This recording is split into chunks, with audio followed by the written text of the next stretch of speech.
বাংলার মানুষ নিরাপদে নেই, বাংলার মহিলারা নিরাপদে নেই। মহিলাদের ব্যাংকের অ্যাকাউন্টে 1000 টাকা করে ঢুকিয়ে দিয়ে মহিলাদের ইজ্জতের যদি এই দাম হয়, একটা চিকিৎসক তার নিজের হাসপাতালে ডিউটিরত অবস্থায় যদি নিরাপদ না থাকে, তাহলে এই বাংলার বাকি মহিলাদের নিরাপত্তা কোথায়? এটাই আমাদের স্টুডেন্ট ফ্রন্টের প্রাথমিক দাবি ছিল। এই দাবিতে এবং প্রত্যেকটা হাসপাতালে, প্রত্যেকটা মেডিকেল কলেজে যাতে চিকিৎসক ছাত্ররা তারা নিরাপত্তা পায়, তার জন্যই আমরা আজকে স্বাস্থ্য ভবন অভিযানের ডাক দিয়েছিলাম। কিন্তু দুঃখের বিষয়, আমরা সেক্টর 5 মেট্রোতে নামার পরেই একদম সেক্টর 5 মেট্রোর পাশে সামনে প্রায় 300 থেকে 400 পুলিশ বাহিনী দাঁড় করায় বিধাননগর সিপির পক্ষ থেকে। এবং যারা এর বিরুদ্ধে আমরা স্টুডেন্ট ফ্রন্ট ধিক্কার জানাচ্ছি। এই মাননীয় মুখ্যমন্ত্রী, তিনিই পুলিশ মন্ত্রী, তিনিই স্বাস্থ্যমন্ত্রী, তিনি একজন মহিলা হওয়ার পরেও এই ধরনের বর্বরচিত ঘটনা কীভাবে রাজ্যে ঘটে, এইটা আমরা সাধারণ মানুষের কাছে প্রশ্ন রাখছি। আগামী দিনের পদক্ষেপ কী থাকবে? আগামী দিনের পদক্ষেপ থাকবে, আমরা স্বাস্থ্য ভবন অভিযান করবই। এই 300-400 পুলিশ দিয়ে আমাদেরকে আটকানো যাবে না। আবার আমরা আসবো, আবার যদি মনে করেন অ্যারেস্ট করবেন, করতে পারেন, আমাদের তাতে কোনো ভয় নেই।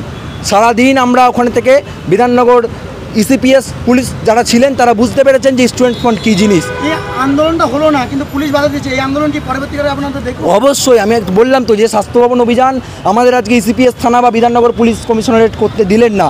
আমরা স্বাস্থ্য ভবন অভিযান করব। স্বাস্থ্য ভবনে মিনিস্টার ইনচার্জ হেলথ, তাকে আমরা ডেপুটেশন দেবই। এটা আমরা স্টুডেন্ট ফ্রন্ট শপথ করছি। এবং ভরং কথা উনি এর আগেও বলেছেন।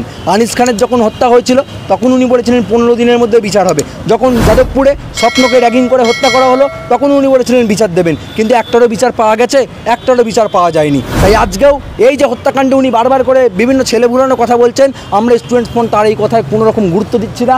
আমরা তার এই কথায় বিশ্বাস করি না। তিনি একজন মিথ্যাবাদী, তিনি ভরং ধরেছেন, সংসেজেছেন মানুষের সামনে।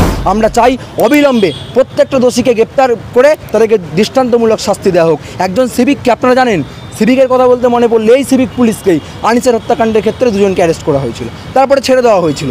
একই ঘটনা এর ক্ষেত্রে ঘটবে না কি প্রমাণ?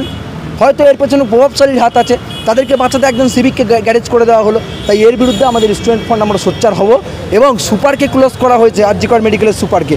একই ঘটনা ঘটেছিল আনিসের ক্ষেত্রেও। আনিসের ক্ষেত্রে আমতা থানার আইসি, তার তৎকালীন আইসি দেবব্রত চক্রবর্তী, তাকে তখন ক্লোজ করে দীঘাতে ছুটি কাটতে পাঠিয়ে দিয়েছিলেন মুখ্যমন্ত্রী। আর তার 1-2 মাস পরেই তাকে পাশের থানা বাগনানে এনে এসআই হিসেবে ওপেন করেছিলেন। কে জানে এই সুপারকে আবার উনি অন্য কোথাও গিয়ে ওপেন করবেন না, আবার সেখানে আরেকটা ধর্ষণ হবে না, এই গ্যারান্টি মমতা ব্যানার্জি দিতে পারবেন? অবশ্যই আড়াল করতে চাইছেন, উনি ধামা চাপা দেওয়ার চেষ্টা করছেন। এবং তার জন্য উনি সমস্ত রাজ্যের police force, West Bengal police, Kolkata police, Bidhannagar police, সমস্ত পুলিশকে উনি নামিয়ে দিয়েছেন, যাতে এই হত্যার প্রতিবাদ না করতে পারে কেউ, যাতে সঠিক দোষীরা শাস্তি না পায়। ওই একটা সিভিককে বলির পাঠা করে দিয়ে যাতে মেন প্রভাবশালীদের আড়াল করা যায়, এটাই মুখ্যমন্ত্রীর মূল চক্রান্ত। এই মূল চক্রান্ত আমরা ভাঙব।